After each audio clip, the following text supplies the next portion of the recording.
Welcome, podcast listeners. It is episode number 415 of the Fret Talk podcast. You are here with your host, Mr. BudgetPedalChap. You are joined this week by Mr. Matt Quine. So, hi, Matt. Hi, Matt. Woo! Mm-hmm. I think you were on the last episode as well, weren't you? I think I was. Yeah, because it was the triple. It was all of us. It was. I listened to that on a flight back from from Turkey. Nice. Well, I listened to part of it. I'll be honest, I fell asleep, but that's because the flight started at 11 at night. So, yeah, I don't blame you for falling asleep. Yeah, but I'm sure it was hilarious goodness. So, but here we are. Yeah, I'm back in the UK now. Yay! It's definitely we definitely got some weather. It's warm and it's wet. I was going to say, at least it's still a comfortable temperature. It's not too cold. It's not too hot. I had to get the fan on today because it was just a bit warm. But because it's been raining so much, it's a bit like those butterfly houses that you find at zoos. Just everything sticking to everything and no one's happy. Yeah, well, I've been where it's still going to work with shorts and short sleeves, and everyone else is like they're in the coats, and then I'm going, in 20 minutes time you're gonna be fucking hating life, and then everyone's whinging about how it's so hot and humid, and I'm there going, I'm in shorts. I might have got wet on the walk to work, my legs are dry already and your jeans aren't. Take that. Yeah. Take that, you work bastards. Deal with the wet legs for 5 minutes. Yeah. And then you're not in this uncomfortable kind of situation with just dressed for the winter, but because it rained, but actually it's still 20 degrees outside. Yeah. You've got to dress for the peak of the day, haven't you? Really, I think that's the trick to it. Whatever's going to be happening around kind of 12 till 3. Just look up on your weather app and just look at that and go, okay. Yeah, it's cloudy, but it's going to be about 25 degrees. Okay, shorts. Yeah, that's the way to do it. Yeah, I think we might have just solved weather problems there, man. I think we've solved all of the world's problems with that, haven't we? Well, we've resolved everything that's going on in the world is now fixed. That's it. Wow, I don't think I can commit to that one. Despite me being off on my hollybobs, I've definitely seen news, and it's not a good situation we be in. But what is and always will be, until obviously like the bombing starts, is the Fret Talk podcast will tangentially bring you guitar news week on week. We'll bring you some headlines and then talk about a completely different subject. That's what we'll do. Yeah, we'll talk about what the shit we want to talk about. Speaking of talking about what the shit we want to talk about, let's talk about our sponsor, who is, of course, you know what? That was fucking smooth. That was, wasn't it? That was smooth. Affordaboard.co.uk. Affordaboard brings you pedals from Demon Effects, JSA Effects, Mosky, Joyo, 4D, Kalo, Nux, Movo, Chord, Varve, AM Effects. Yes, there's more than one. And Affordaboard pedals at amazing prices. They are a UK company with all of their stock ready to ship in fantastic recyclable packaging. Check them out at affordaboard.co.uk. Yes. The last week, I think it was, maybe kind of Friday, so like only really a couple of days ago, it made me realise how long I've had the new X-Bass guy. Because he was saying like, oh yeah, like new X-Bass guy is finally coming into stock here in the UK. It's like, oh cool, yeah. I had that probably about 4 months ago. I mean, you had the same with the 67, was it? Whatever the Vox is called. Yeah, the Diamond 63. But that was only kind of about a month. So, like, I'd got it, and then Mr. Affordable was like, hang on, what? I was like, yeah, this is the thing. And he was like, yeah, let me make some calls, let me talk to some people. And then within a month, he got stuck of it. But this one, like, we both knew about it because, like, the New X rep at the Birmingham Guitar Show had showed us it in the catalogue. Was like, yeah, these are coming. And then I managed to get one direct from New X. But they hadn't sent the stock to the UK. So by the time this podcast is out, they're probably all gone. So I'm really sorry. But it was doing them for a fantastic price. Really cool. And it's just like, it's an interesting pedal, isn't it? Because you get Vox in a box, you get Marshall in a box. I mean, you don't get many Vox in a box, but you get some Vox in a box. You definitely get Marshalls in a box. You definitely get Fenders in a box. You don't tend to get too many like Bassman Fenders. You get like your... No, it's always like a Princeton or a... Yeah, like a Tweed. Yeah. Like usually it's like, here's the kind of Neil Youngy Tweed farting out kind of sound. Because if you want a proper Fender sound, you just turn your game pedal off and then ta-da, it's a clean tone. There's your Fender. But yeah, it's usually Marshalls in a box, isn't it? There's so many kind of... I've had like 8 or 9. Yeah. There was a post this week. I can't remember which guitar shop it was, but it was like a generally well-to-do guitar shop were like showing a bit of pre-owned stock that they had in, and it was like as new in box Marvel Drive. And I'm like, that takes me back. That does. Like the I can't even remember who made it, but it was like the Marvel Drive, and it looked like a little... Yeah, I had the V2, I think, of the Marvel Drive. Were they... No, it's not radial. It began with an R, though. Something effects. I can't remember now. Yeah. But they were a hot ticket for about 2 years. Like, everyone was raving about how this was, like, such an amazing, dynamic-sounding Marshall in a box. You just don't see them anymore. Ramble effects, that's the one, yeah. Yeah. But, yeah, and the guitar nerds were one of them who were like, this is the Marshall in the box. Yeah. It must have been around 2018 I had mine, I would guess. Yeah. So that was a bit of nostalgia for me. I was like, wow.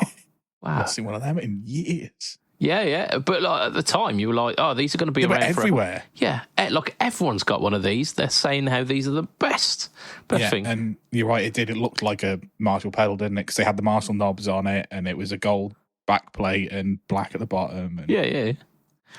Do you know what, they got the aesthetics on it just right, didn't they? Yeah. But you don't see them anymore. Nope. Don't see them anymore. No. I can't even name you another pedal that Ramble Effects have done. No, I assume it's the only, like, they've done the version 2 and the version 3. Yeah, and it was the version 3 that was being sold. So, like, I imagine they're probably not around anymore. But there you go. So, the bass guy, you're like, I don't know of any other Bassman style pedals. If you want a bit of like beefy tweed kind of flavour, bit 60s, bit like, who we talking? Pete Townsend maybe. Yeah, go for a Nux, and they're not gonna like the bass guy's not gonna disappear after like a couple of years and then never to be heard of again. So there you go. Why?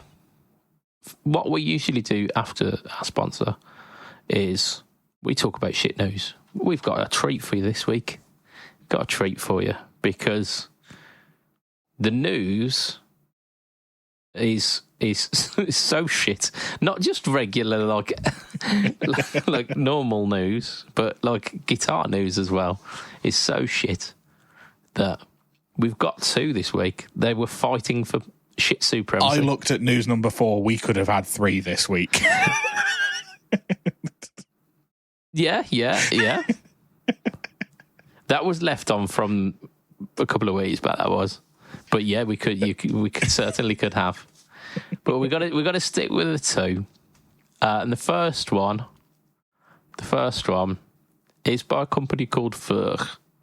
Furch. Yeah, the world has gone to Furch. No, Furch. Not the other thing, Furch. So they're a company. They've been cropping up recently. I think they might be like... They're somewhere in Europe. They're Czech. Czech. Yeah. Oh dear, there's that shit joke, isn't there? Like, I've got an Austrian sound guy friend. I've got a Czech one too. Oh dear. Oh dear. Oh dear.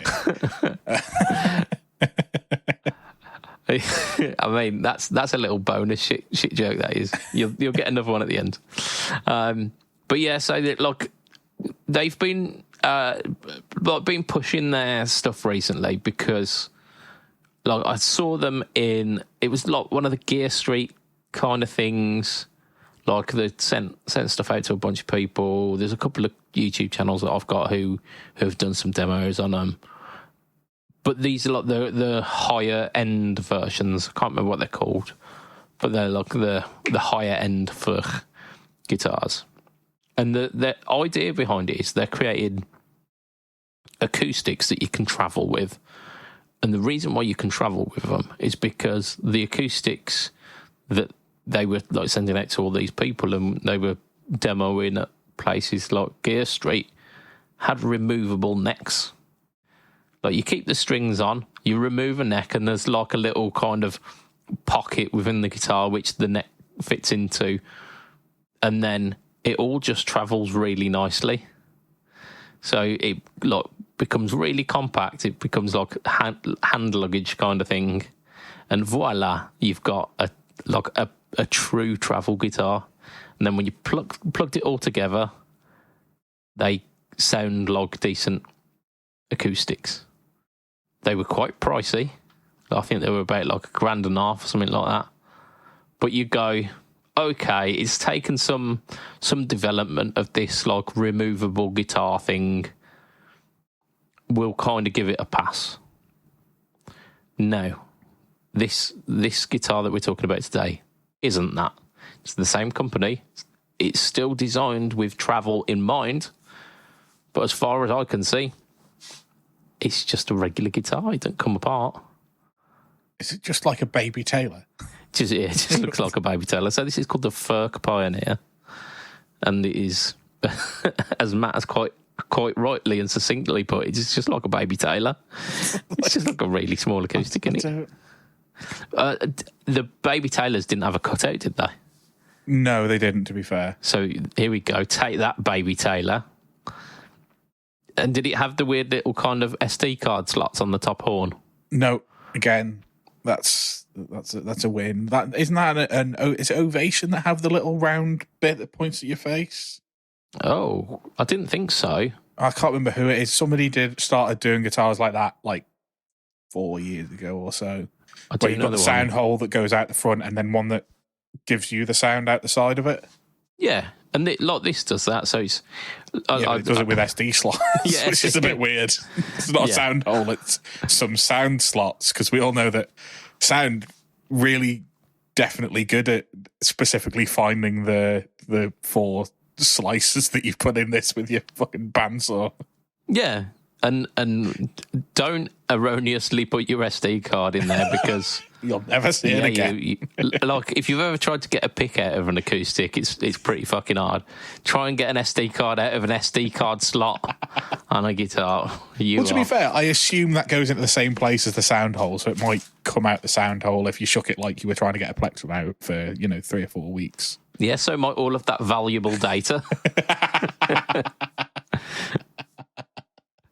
I don't know. SD cards are actually quite robust, aren't they?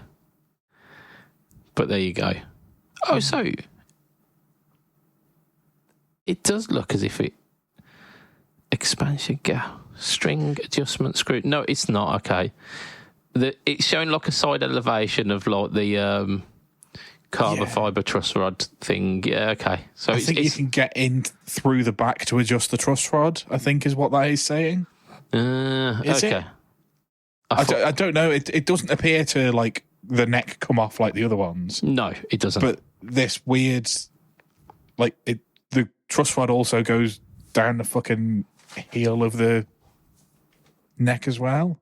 Yeah. There's just random metal in there. Yeah. Is that so that when you take it on a plane, the neck doesn't snap off as easy? Yeah, it withstands baggage claim.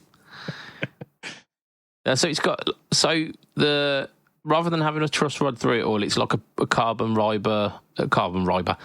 fibre reinforced strip, and then this truss rod adjuster kind of adjusts the pitch of that carbon fibre rod. So I think so anyway. Like I say, it doesn't do the like pack down thing that the big fucks do. Furks. So it doesn't do all of that. So it's none of the kind of clever stuff. It comes in a few different thingies, different woods, and E minor wood and C minor wood and M minor wood. There you go. Yeah, you do. So, Engelmann spruce top, rosewood sides. So that's the ER. Mahogany top, mahogany sides. Cedar top, mahogany sides, and then Engelmann, and then mahogany sides. So you've got ER, MM, CM, and EM, which it makes sense. They vary in price as well, because I assume like different things. Yeah, cost differently. Yeah. So the cheapest one is the Engelmann and mahogany. Next is the mahogany. Then you've got the cedar. Cedar mahogany is the second, and Engelmann and rosewood is the most expensive. So tonally, I imagine they'll probably be different. Or am I falling into the trap of saying tone woods here? Because I've been told off about that before.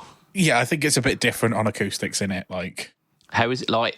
Can it be? Like, if it doesn't affect electrics, then it doesn't affect acoustics. Well, no, that's not true, because the acoustic, the entire thing comes from the whole guitar resonating, whereas none of the sound of the electric guitar that you're listening to is anything other than strings and the pickups. Yeah, I mean, they do make the biggest difference for sure. Absolutely, for sure. Whereas with these, the wood vibrating, it will change how the sound waves come out the sound hole. Because the top of the guitar basically becomes a speaker. Yeah. That's the point of them. So at least the wood there is interacting with the sound, whereas with an electric guitar, the strings are interacting with electromagnetic pickups. They're not interacting with the wood in any. The pickups and the strings, neither of them pick up wood. They're all like all of the things are mounted to wood, aren't they? Yeah, but they're not actively like. Pickups don't actively hear wood sound, whereas they do hear the metal of the strings move. Now, the metal of the strings might move slightly differently depending on whether you screwed them into maple or mahogany, but I probably argue very little. In fact, I reckon if you gave me two red Strat bodies, one of them that was basswood and one of them that was older, and I lied to you about which one was which, and you played them both, and you were a tone wood person, you would tell me how wonderful the one that you like is over the other before I told you that they were the wrong way around. Yeah. Look, you could like different cuts of the same wood from like different parts of the tree will sound and feel differently. So, like, and I'm not trying to say it's like a massive part of the electric guitar. The pickups. 100% the pickups do 90% of the tone on an electric guitar. And my ham fists are the other 10. punch the strings until... Yeah, and like the more you add onto the guitar, the electric guitar signal, the less those kind of extraneous details make a difference. Like, if your pickups are hotter, then... The other things count less and less and less. Yeah. But like the fact that like people will argue like that point either way, they'll argue the tonality of wood or like the lack of tonality of wood to the nth degree. Yeah, everyone agrees that screwing a Telecaster pickup to the metal bridge plate like absolutely affects the tone. Absolutely, and it does. It really does. Yeah, but you're putting that's different. You're putting the electromagnetic pickup into a piece of metal that will affect the way that it senses things, because it can't. The rest of the electromagnetic waves of the strings can't go to the other side of the pickup because it's in a Faraday cage. That absolutely affects it. Like that's physics. No. Yeah, absolutely, it's physics. The bottom half of the pickup can't hear the strings because it's below the metal plate, and it's then in what should be a sealed and contained Faraday cage, as long as you're, actually treating your guitar right. So the bottom half of the pickup will never pick up the electromagnetic bits that happen at the top. So it absolutely will change the way that the sound is interacting with the thing if it's mounted to metal. That's physics. But yeah, so we're coming back to Faraday cages. Are you telling me like all of those classic Telecaster tones from the 50s and 60s and 70s, those ones have all got shielding in the cavities? Absolutely. They definitely shielded all of those, right? I've no idea. Absolutely fucked, did they? How do you know that Eric Clapton didn't open all of his and Jimmy Page, they all didn't open their Telecasters and like tinfoil the inside of them? No, fucking Barbara at the end of the Telecaster like production line in the 1950s with a fucking fag in the mouth. Sorry, cigarette for our American listeners. She's not. It's not like a trans-positive, like woke. I think this metaphor's got away over me a little bit here. So, like, our Barbara sitting, like, puffing away on her Marlboro lights at the end of the thingy, flicks a bit of ash into the cavity of a Telecaster, screws it down and goes, "Now I'll do." I think you'll find it was Yabara, Abby Yabara, not Barbara. Wow. Not only am I, like offending, like the left and the right hand side of politics, I'm also being like massively misogynistic as well and racist. Nailed it. Yeah, look, I get your point. Like, the only thing that the wood does is a darker fretboard looks better and is less shiny than a maple fretboard. Yeah, it's like there's less gloss on it, so my finger's likey. Yes. So and it looks better, in my opinion. Yeah. Like 90% of the time, it does. Like there are certain strats that look better with a maple board, like certain colours. But then, yeah, but they also look like I don't want to play them because they've got a maple board. Look, absolutely, you are more than welcome to that opinion, and you are entitled to it. What I can say though is these travel guitars. when we circle back on these travel guitars are the budget option. They start at £755, which for my money is a bit expensive for a travel guitar. Yeah, just out of interest, especially one where the neck doesn't pop off. So I had a quick look at their ones where the neck pops off. Yeah, and they start at £1,100. Oh! In which case, then just stump for the extra fucking. Just do £350. Yeah. Yeah, just out of interest, I can't spell acoustic. I've spelled a cost. There we go. I want to see what the equivalent Yamaha guitar for about £750. CPX 900? I don't know. I'm just like, here we go. Here's one.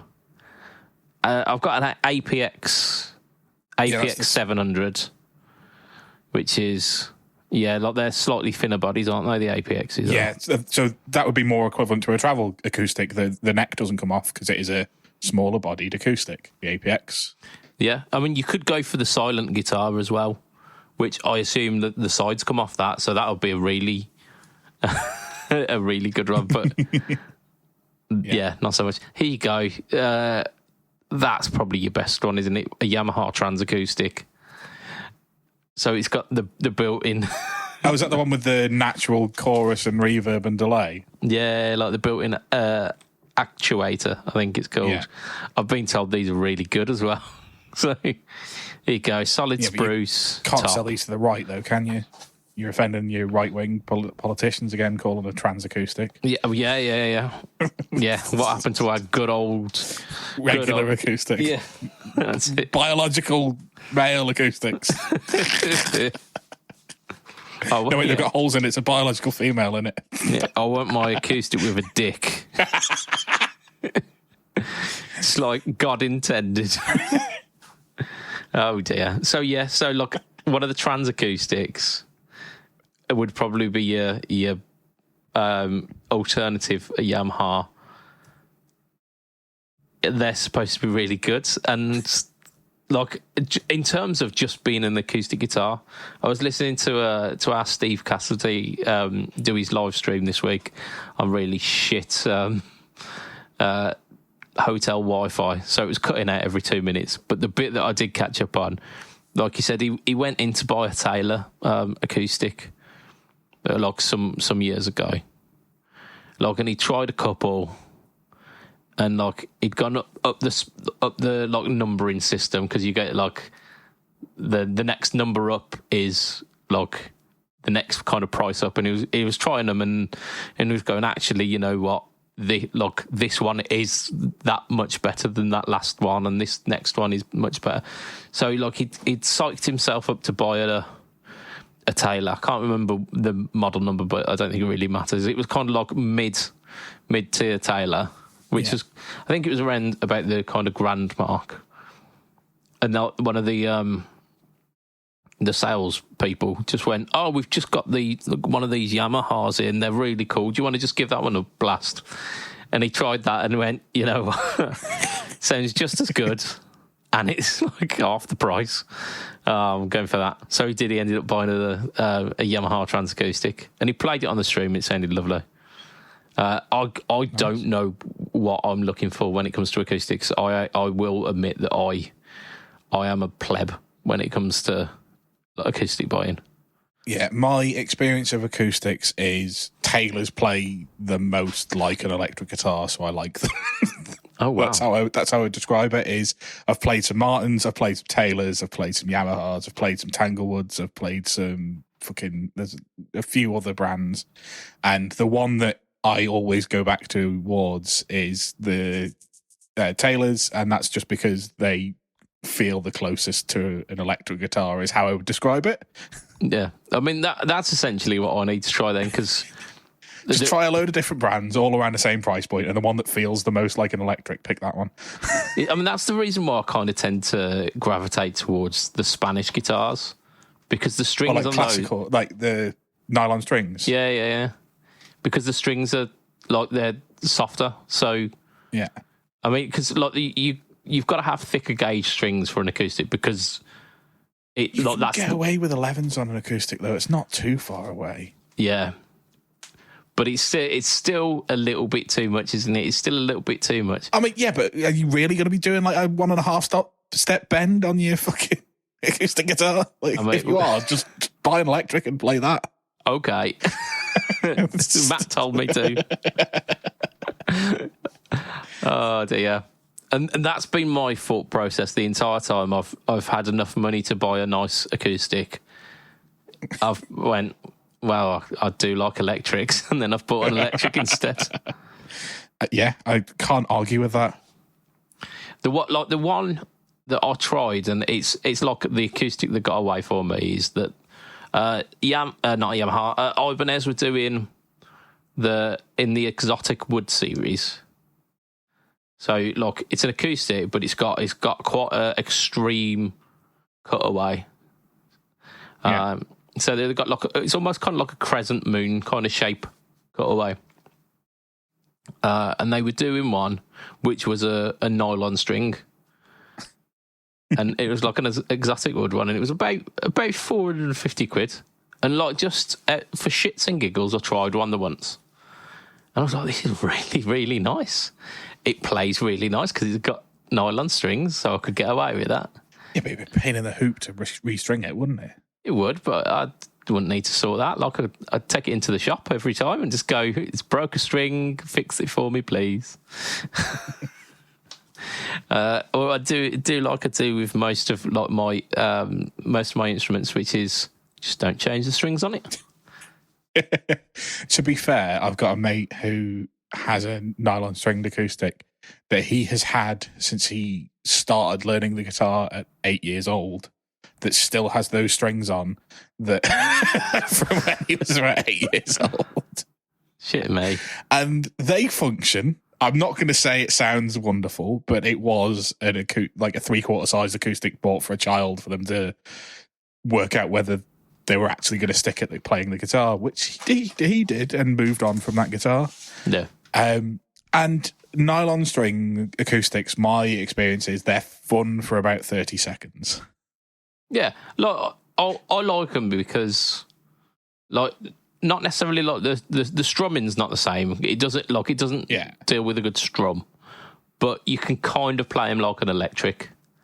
Like they do the kind of intricate single note stuff really well, and the tone of like a nylon string sounds really nice. So I think that's probably the best solution for me.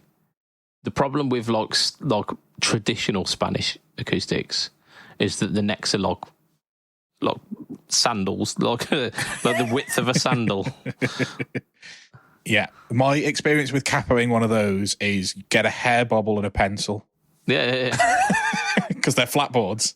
They're not. I don't think they're radiused at all. Good man.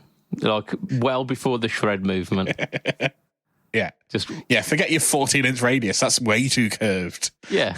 Radius, no. Infinity. Infinity is the radius on this guitar. Yeah, all of the radius. Yeah. Just Earth's radius. Oh dear.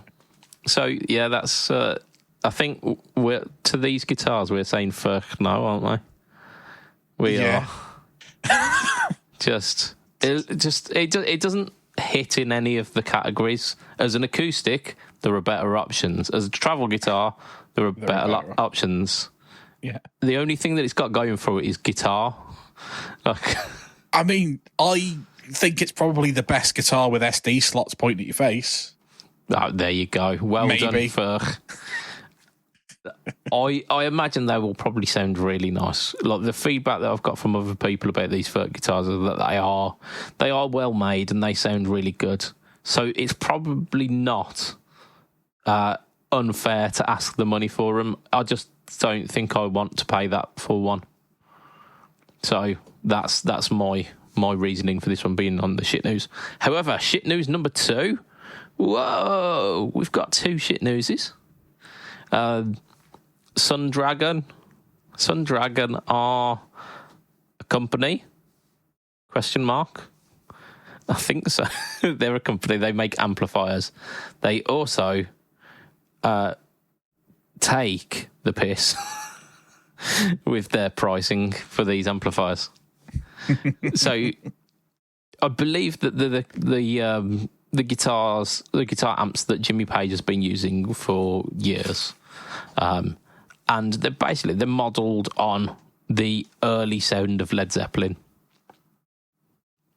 which is fine. Like early Led Zeppelin is good Led Zeppelin. Yep. So good start.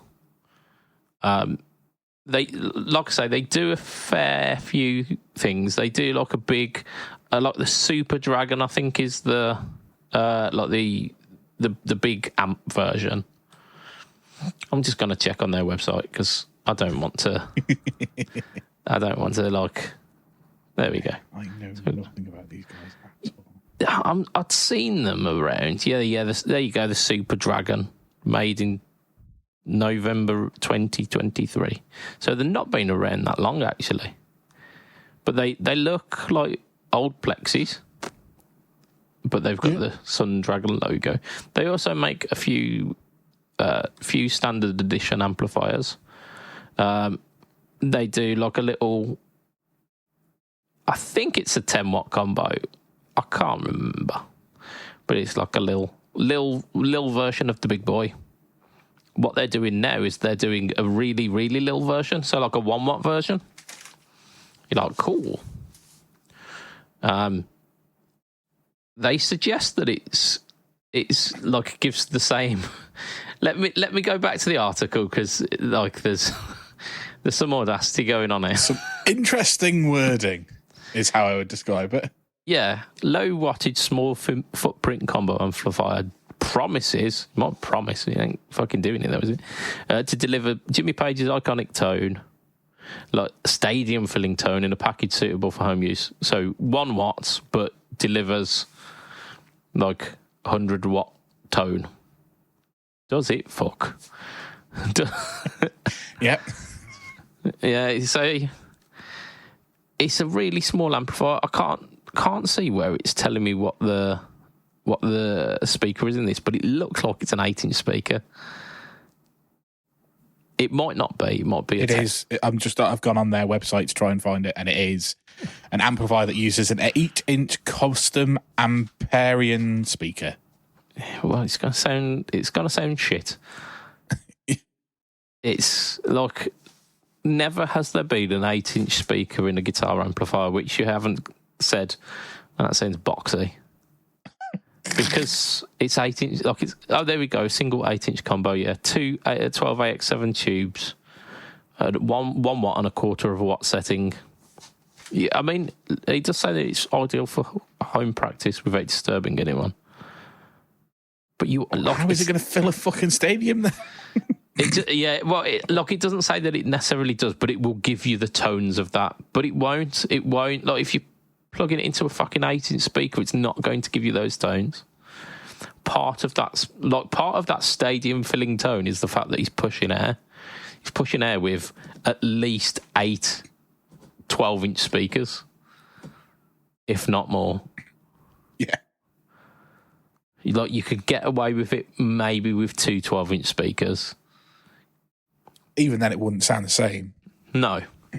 But you could, you get like 90% of the way there, and you'd be like, okay, that next 10% isn't worth the fact that I'll be pissing not only my neighbours off, but everyone else's neighbours for the rest of the street. So, like, I understand why they're doing a small version of it. It's fine. It is fine. But don't lie to me. Don't say it like promises to deliver like stadium filling tones when it's like an 8-inch speaker. It might get sounds that are slightly better than a Champ.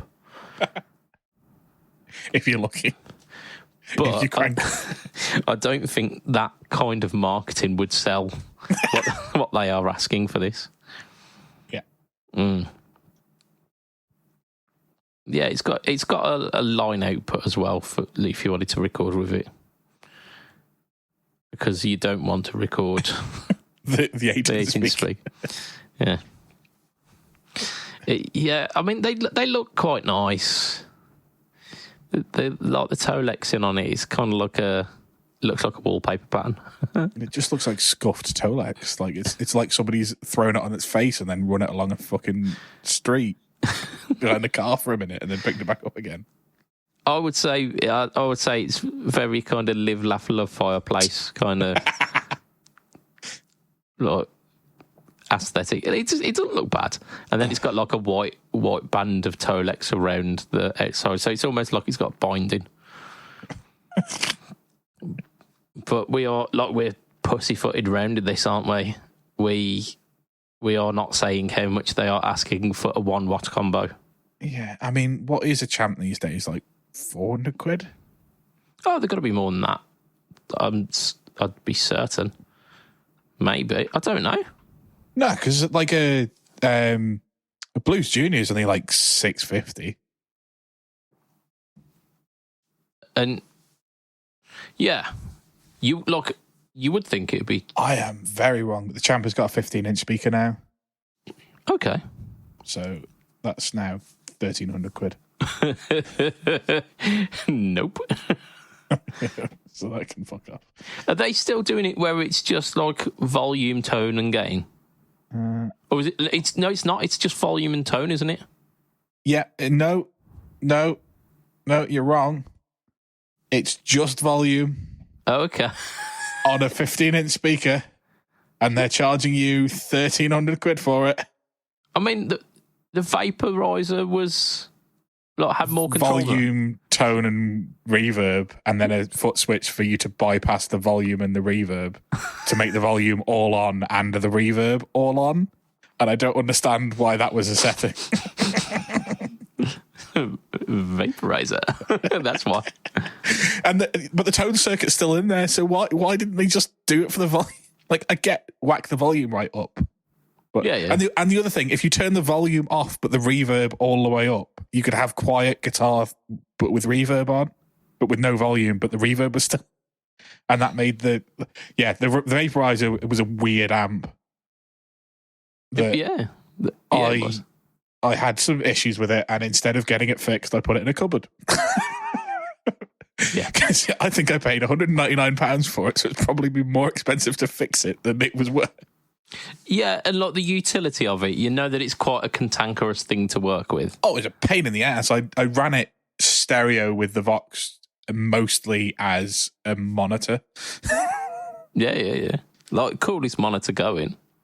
Yeah. It looked ace just at the side of the stage, giving me a bit of side fill. Yeah. But that's all it did. Yeah, it doesn't do... it's not doing anything else for you. Oh, shit. Yeah, so these are... they're quite pricey. They're $6,500 US. No. Yeah. No. Considering other 1 watt amplifiers, the only other 1 watt, dedicated 1 watt is the HT1 that I know of. There's a 1 watt, what's the Marshall? Like the 40 watt that everyone loves, the dual super DSL. Oh, okay, yeah. There's a DSL one. Okay. Oh, yeah, I think they did a few, didn't they? They did a few of these little 1 watt heads. Yeah, the DSL one is €300. That's just for a head. Yeah, but that makes sense. Yeah, $6,500 doesn't. No. The HT one, I think, is 200 quid now. I think something like that. Well, they used to be. Yeah, probably gone up a little bit, but not much. I'm just going to have a look at the Vox AC4 is the kind of thing that I'm thinking of, but I think they've actually got 12-inch speakers in. So, that's quite cool, actually. Yeah, or maybe that's just a hand. This is a AC4 hand wired that's got a 12-inch speaker. They're £1,000. But even still, that is cheaper than 6,500. So far for our money, we've got a one watt Marshall head and a hand wired AC4 with a 12-inch speaker that will actually move in a less boxy way. Yeah.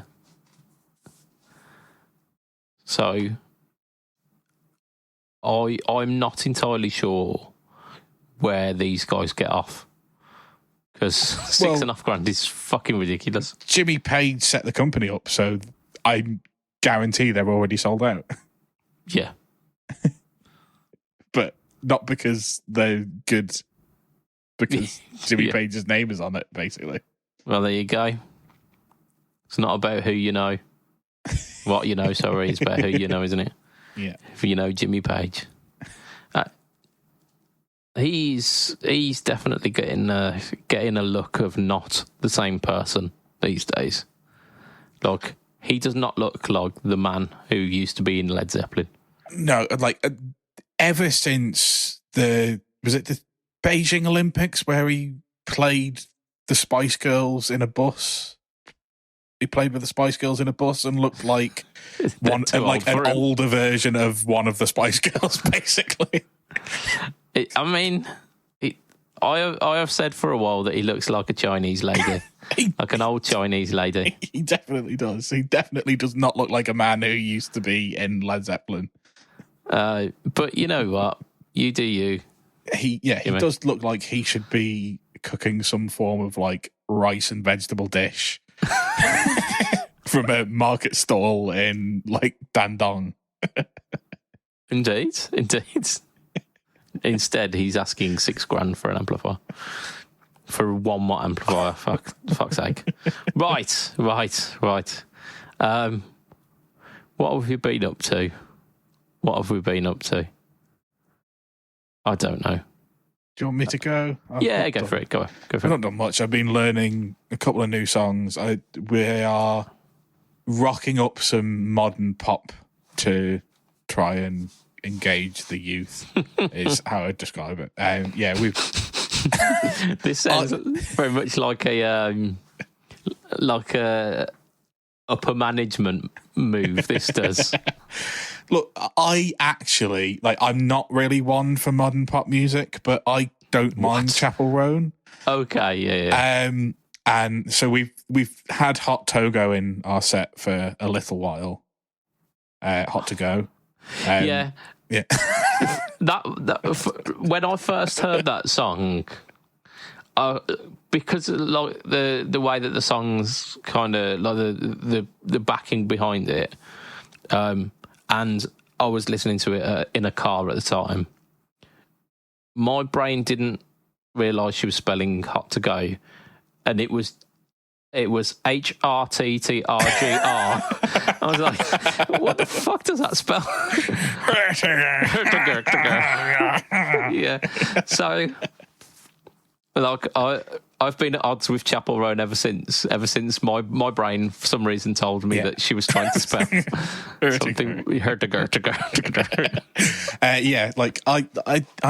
That song is fine to me, but not much. We have changed the key of that one because our singer can't get as high as a lady can, and that's fine. So we mash it into Common People by Pulp because we play it in the same key, and it actually is roughly the same speed. The chords are close enough for us to be able to kind of do it completely seamlessly, and it works fine. I mean, it's not my favourite, but and then our singer was like, "Let's do Pink Pony Club," and I was like, "Oh, for fuck's sake!" Like, you can't get away from that these days. I was like, "No, it's going to be crap." I've avoided listening to this, but actually, like, it's not a bad pop song. No, I think she's doing all right. Actually, she's doing all right.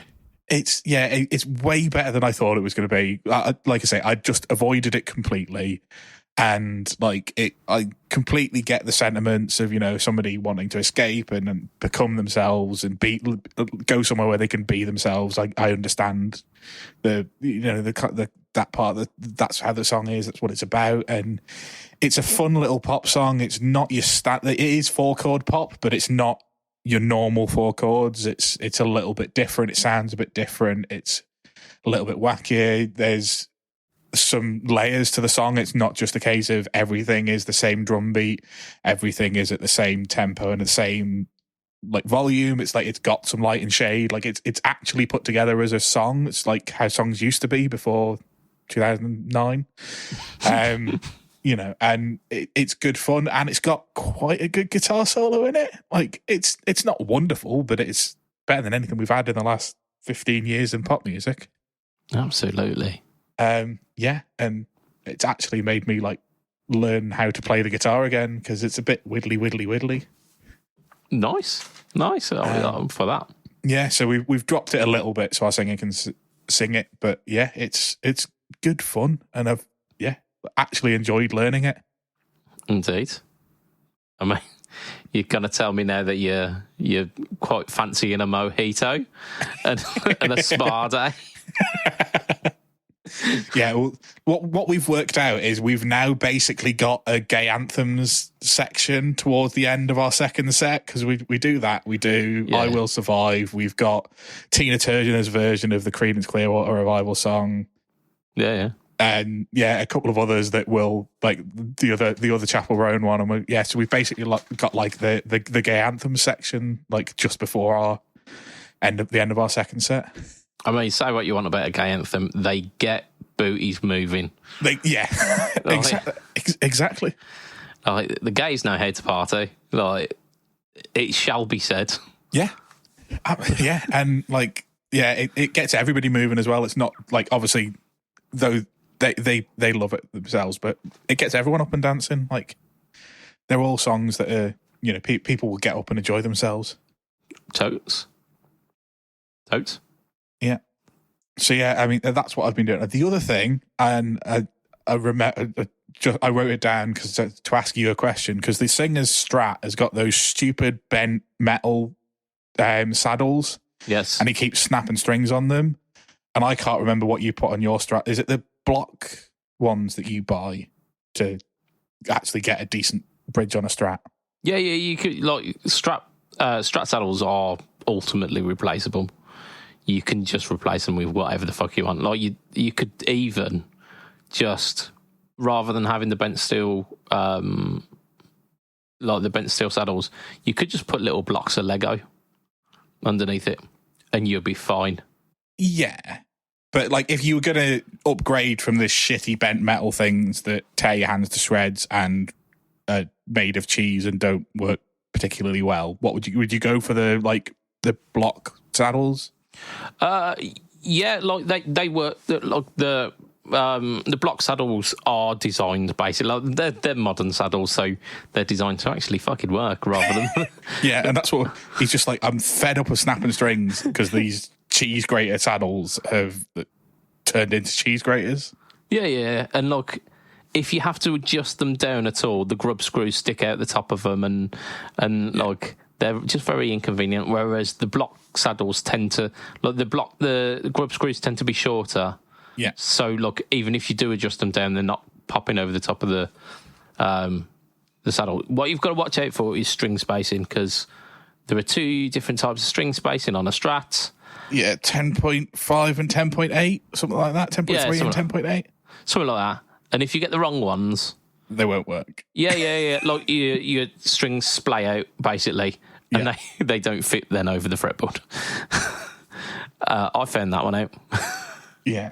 I was saying, like, I think the blocks are the best, and he was like, well, I think mine are the narrower one, and I was like, okay, well, I know what the guitar is, so I will have a look for you and make sure. Because the ones, let me just grab this. The ones that look like that are a better alternative to the bent ones. They are still bent steel, but they don't have any of the drawbacks of the bent steel. Okay, are they better than the block ones though, or no? The block one? You might find that the block ones, they don't have them. Let me get back on the microphone. So you might find that the block ones, they don't have for that certain string spacing, because they, like, the block ones are a modern string spacing. So if not, those type are better for that. I can't remember what they're called. I think they're something like Highwood saddles, and our Chris Wilson swears by them. Right. Okay. And like, you keep the aesthetic, but you don't have any of the drawbacks of the shit bent steel ones. Just get rid of the whole fucking tram system. Well, I told him put up a Goto bridge on, but like that gets expensive then, doesn't it? Is it a two post, or is it? Yeah, it's 2 point. Then you've got loads of choices. Like Wilkinson will do you a good one. Yeah. But yeah, look, just anything but those fucking shitty bent steel ones. Like, I don't know why a modern guitar would have those on them. Like, if it was like throwing back to like a 70s or 60s reissue, okay. But just no. Just why would you not?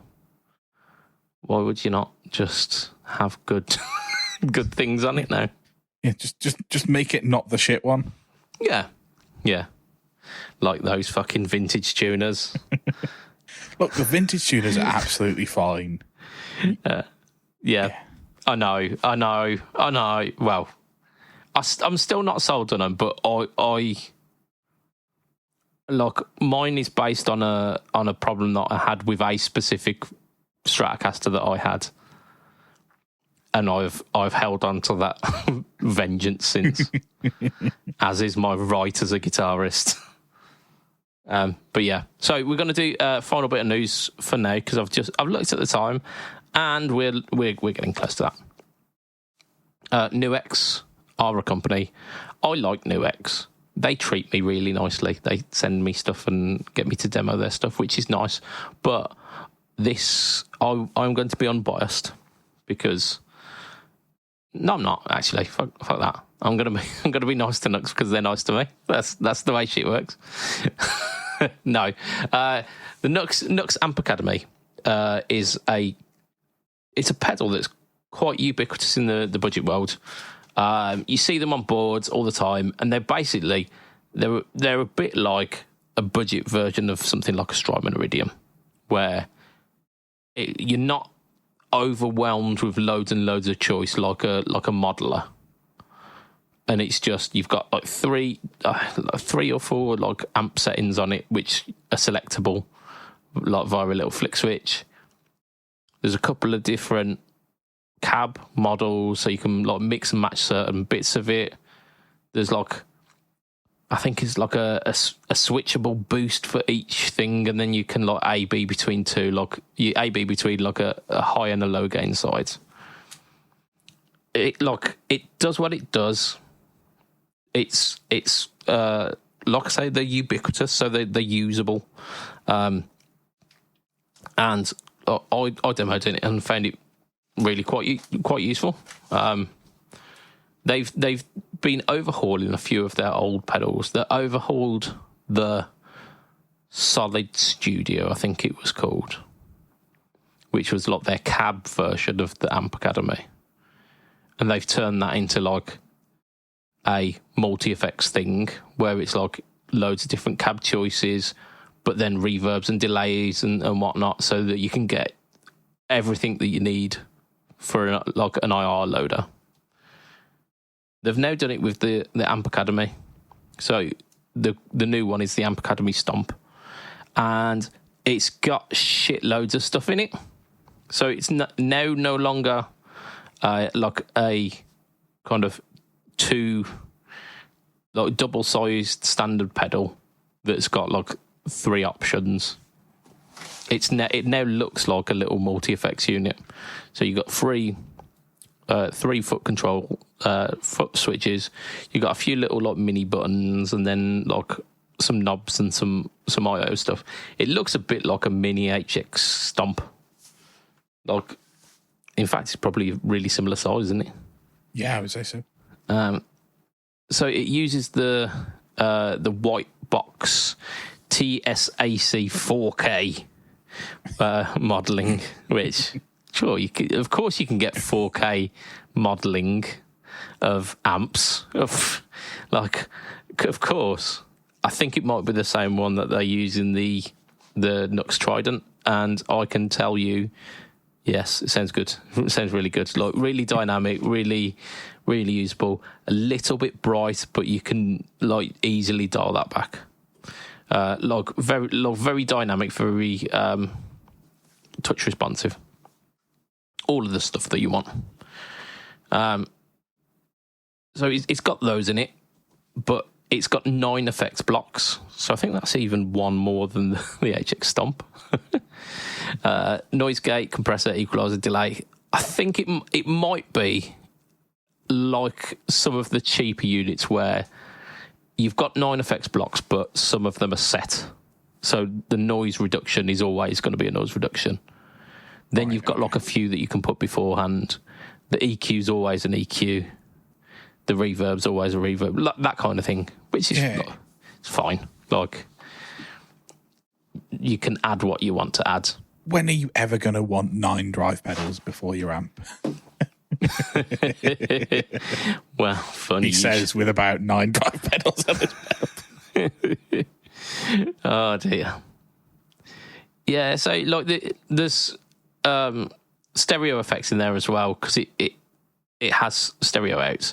You've also got like an overhauling of the IR modeling kind of section. So it's like dual channel IR engine is what they call it. So it gives a slightly more three-dimensional tone to the cabs that you're adding to it. I think that's they were using that with the Solid Studio 2 as well. 27 preset slots, 3 scenes per preset. So the way that the scenes usually work on these things is like you can set your effects chain up to be like a full chain. So you might have like an EQ in there, a reverb, a delay, a boost, a drive, your amp, your cab, whatever. Then like scene 1 will just be the amp on its own, maybe a little bit of reverb, maybe the EQ. Then scene 2, you bring in the drive pedal. Scene 3, you add the boost and the delay. And then it turns it from like a kind of a static sound into like 3 different versions of that. Like the permutations within that sound. So you can almost use that then as like a song, because within a song you've probably got one bass tone, but then like 3 settings within that you might want to use, like a verse, a chorus, and a lead kind of thing. I mean, that's way too complicated for me. Like, give me normal song and solo button. I mean, you could do that. You could have normal song, solo button, and then everything up to 10 right at the end, including the reverb. Yeah. So it's usable. Look, that kind of that way of working is quite usable, and I'd probably, if I were going to use that live, I'd probably use that way myself, because largely when I'm playing live, I'm playing on one tone. If I'm soloing, I add a tube screamer to that one tone, and then like a third option is usually like, I've used a modulation. So I could probably be fine with that. You just described how I've set up my MX5 for practicing at home, because I was like, I've got all these different things, and I'm like, no, what I've done is I've set a Vox to be cooking so that I can roll the volume back a little bit. But for the most part, like I've got then 2 different drive pedals. One is my rhythm, one is my push that to make it a lead. And then I can manually press the screen to turn on my like chorus or phase for the 2 times I ever need that when I'm practicing, but they're not assigned to buttons. There you have it. So that's that's exactly what you'd do here, isn't it? Like, but you could do that for like you say, you could do that for every song where you have your bass tone, and then you've got like your drive pedal, your lead pedal, your rhythm pedal, your lead pedal, and need to put the chorus on. Yeah. So and you could have a few different scenes set up. So you could maybe have for the next 5 songs, I know that I don't need chorus. Yeah. So I've now got flange. Yeah, I've got said no man ever. I've got my setup here that's got like a slightly bigger sounding reverb or whatever, and I've got clean drive and solo version of that. And then my next patch up, I know that I don't do a solo in this one, so I've got here's amp, no, here's amp with your phaser on, and now here's amp with phaser and delay, or whatever, Yeah. So there's that. The IO on it looks pretty cool as well. You've got input, send, return for an effects loop if you did want to add anything to it. So for me, I know that with my old band, I did use an auto wah for one song. That's where that would go. Yeah. You've got your in and out, your out, left and right. You've also got phones and aux in if you did want to use it as a as a DJ station and run your old iPod shuffle into it. I think it's more of if you want to play along with something and you've got your headphones plugged into it, not for using this to run your DJ show. Yeah. But if you do want to run your DJ show, Well, at the moment, my question is, can I run the DJ show into the front end and put reverb and delay on my DJ set? as long as you've got a little like one of these little adapters. But yeah, but it's got to go stereo to mono, hasn't it? Yes, maybe. I don't know. Otherwise, you're just doing the left side of your DJ set. Yeah, you might need a like out of your iPod shuffle like a Y lead. Some to mono. Yeah. Some to mono Y lead. Yeah. But then you're all good because you can run it through. You can run it through 3 different scenes of mad mental batshit effects. This is what it sounds like through a mess of pook. Yeah, I wonder what the Spice Girls sounded like when they had their dual wreck phase. So get dual wrecked. And you've got MIDI as well. MIDI in and out. So, well, in and through, I assume is what they mean. You've got an expression and a foot switch input as well. So if you wanted additional foot switches, or if you wanted to, I assume they've got inbuilt wahs because everything has inbuilt wahs. Yeah, so you can make it go wacka wacka wacka like Pac-Man. Indeed. And then it's USB out to a computer because it works as an interface like everything does these days. What flavour USB is it? I don't know. He doesn't show me that. No, there's no picture of that side of the pedal, is there? No. Not even on their website, there isn't. However, I would be surprised if it weren't C. I'll tell you what. Toman will have a picture, won't they? Toman always have a picture. Let's have a look, Toman. Oh, yes. Get in. It looks like USB-C. It is. I've just found it on the specs on their website. Check you out, nerd. Checking the specs out rather than looking at a grainy picture. I was almost in the user manual before I saw the specifications button. And that's how we roll on the Fret Tool podcast. These are like 230 odd quid. These are at the moment, like 200. What's it like? 238, 237. Yeah, there you go. So that's really not bad, considering like the Strymon Iridium's probably more than that, isn't it? Yeah, I think they're 329. I think was the Iridium.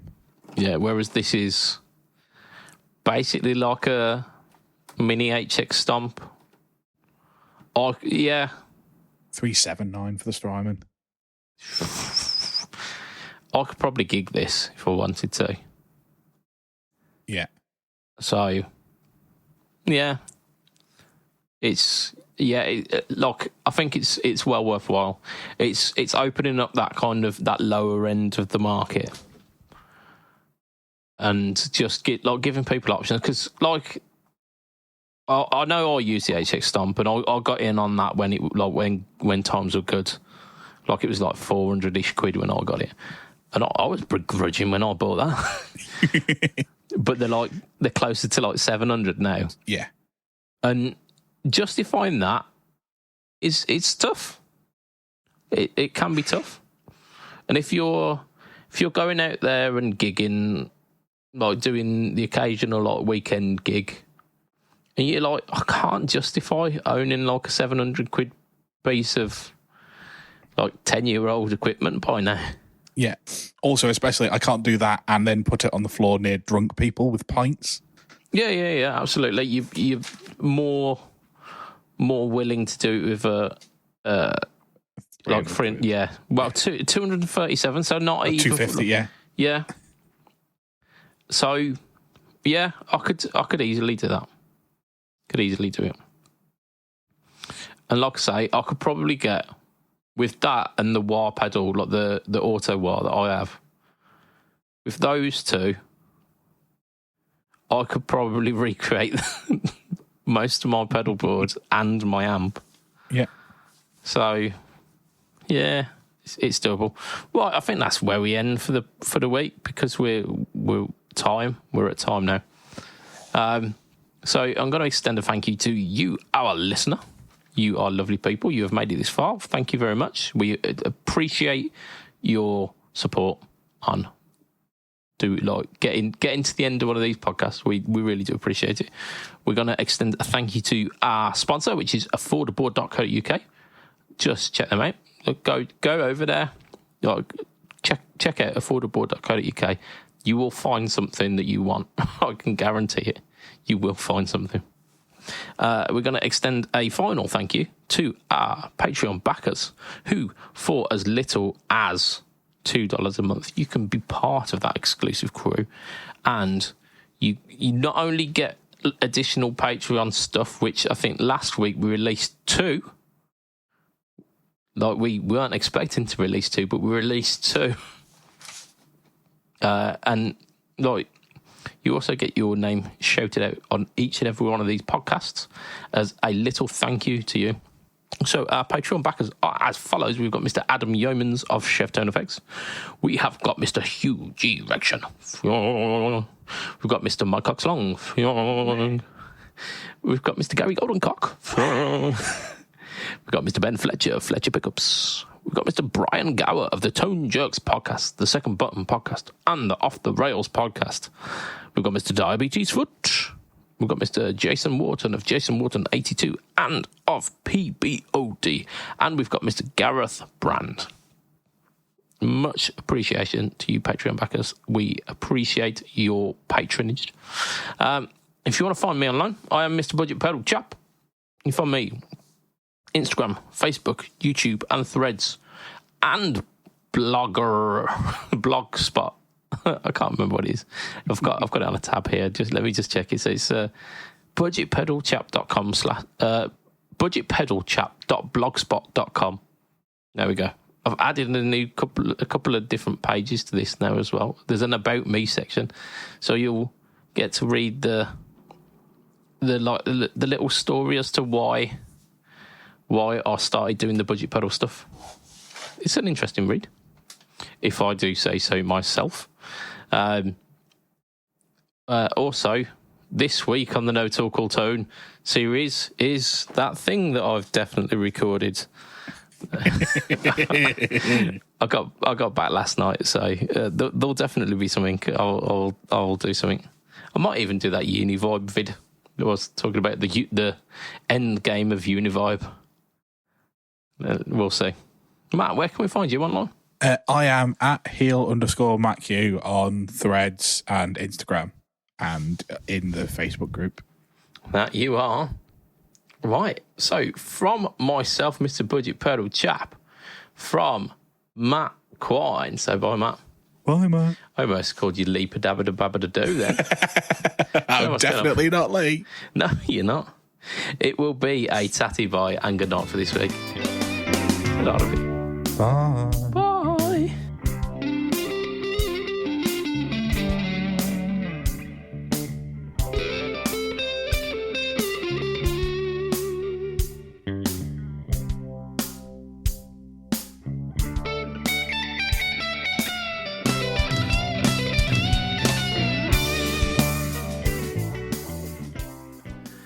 Last night, the internet stopped working, so I spent a few hours with my family. They seem like good people.